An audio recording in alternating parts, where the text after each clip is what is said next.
السلام علیکم ورحمۃ اللہ وبرکاتہ۔ بسم اللہ الرحمن الرحیم، والصلاة والسلام علی سیدنا و مولانا محمد وعلی آلہ وصحبہ اجمعین، اما بعد۔ میرے عزیزوں، بھائیوں، دوستوں، بہنوں، بچوں، بچیوں، شعبان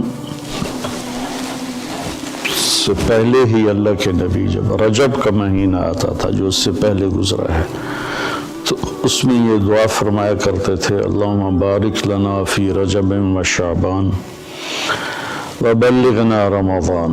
یا اللہ ہمارے رجب اور شعبان میں برکت عطا فرما اور ہمیں رمضان مبارک نصیب فرما۔ تو ان 2 مہینوں میں گویا آپ رمضان کی تیاری شروع فرما دیتے تھے۔ عربی زبان ایسی ہے جس میں کوئی لفظ بیکار کا نہیں ہے، بے معنی نہیں ہے۔ جس ہم کہتے ہیں چائے وائے روٹی شوٹی، پانی وانی، کھانا شانا، تو یہ شانا وائے یہ سارے وہ الفاظ ہیں جن کا کوئی مطلب نہیں ہے۔ عربی میں ایسا نہیں ہے، اس کے ہر لفظ کا بلکہ ہر حرف کا مطلب ہے۔ شعبان ایک مہینے کا نام ہے، لیکن شعبان کو شعبان کیوں کہتے ہیں کہ اس مہینے میں عرب چارے پانی کی تلاش میں نکلتے تھے۔ شعب کہتے ہیں متفرق ہو جانا، بکھر جانا، پھیل جانا۔ تو اس میں عرب چونکہ صحرا ہے، یہ عجب ملک اللہ نے بنایا ہے، یہ جزیرۃ العرب، جزیرہ نما، اس کے 3 طرف سمندر ہے، ایک طرف خشکی ہے جو اردن کے ساتھ، شام کے ساتھ جا کے ملتی ہے، عراق کے ساتھ، اور 3 طرف سمندر ہونے کے باوجود یہاں دریا، ایک دریا نہیں، اتنے بڑے ملک میں پاکستان سے 5 گنا بڑا ہے اور ایک دریا نہیں، اور اتنی تھوڑی بارش ہوتی ہے۔ جزیرہ نما جو ملک ہوتے ہیں وہاں تو بارشیں مسلسل ہوتی اور دھڑا دھڑ ہوتی ہیں، لیکن اللہ نے یہاں کے پہاڑوں کو اس طرح سے ڈیزائن کیا ہے کہ بارش کی ہوائیں اس سے ٹکرا کے واپس ہو جاتی ہیں۔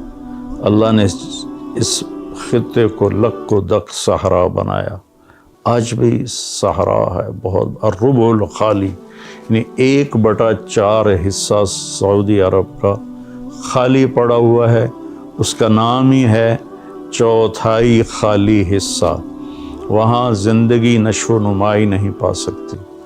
تو عرب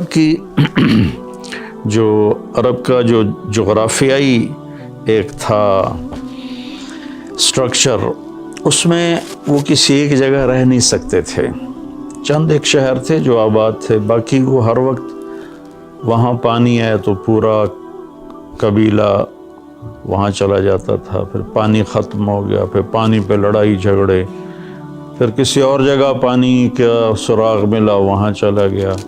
تو پانیوں اور چارے والی زمین کی تلاش کے لیے شعبان میں یہ نکلتے تھے، اور پھر آ کر اپنے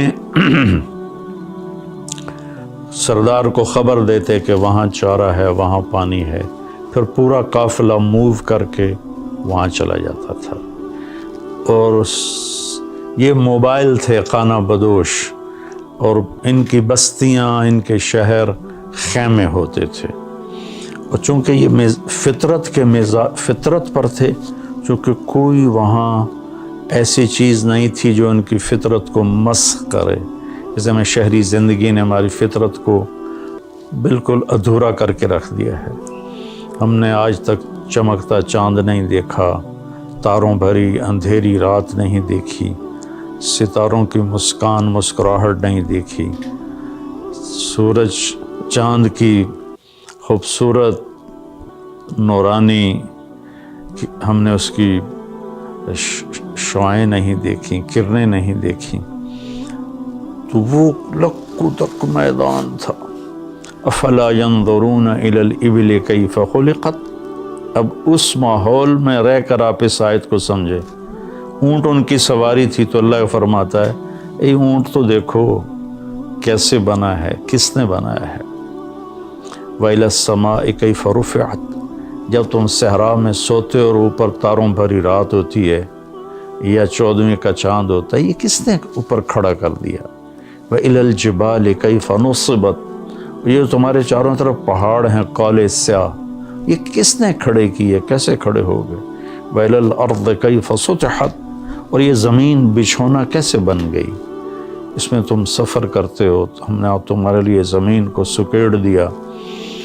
تو وہ یہ کلچر تھا عرب کی بود و باش اور تہذیب کا کہ یہ موبائل رہتے تھے.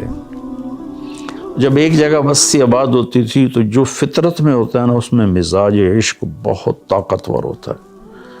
اس لیے عربی شاعری کو کوئی نہیں پہنچ سکا آج تک. عربی شاعری کو مزاج عشق میں، حس لطیف میں، حالانکہ وہ ان پڑھ تھے لیکن ان کا شاعر کھڑا ہوتا تھا بغیر تیاری کے 100 شعر فی البدی پڑھ دیتا تھا. فی البدی سے مراد ہے پہلے سے کوئی تیار نہیں کیے ہوتے تھے، بس کہتا تھا اور کہتا چلا جاتا تھا. تو عشق و محبت بھی عرب کا عشق زنا سے پاک تھا. میں نے عرب جاہلیت کی تاریخ پڑھی ہے، میں پڑھ کے حیران ہو جاتا ہوں کہ کیا عجیب لوگ تھے. اور اللہ نے وہاں کسی فاتح قوم کو جانے کا موقع ہی نہیں دیا کہ سب کہتے تھے ریت میں کیا پڑا جو ہم لیں. تو وہ محفوظ رہے، ان کی عربیت، ان کی فطرت محفوظ رہی. نہ ایرانی آ سکے، نہ اس میں رومن آ سکے، یہی اس وقت کی بڑی دو طاقتیں تھیں. نہ قبطی آ سکے جو مصر کی طاقت تھی.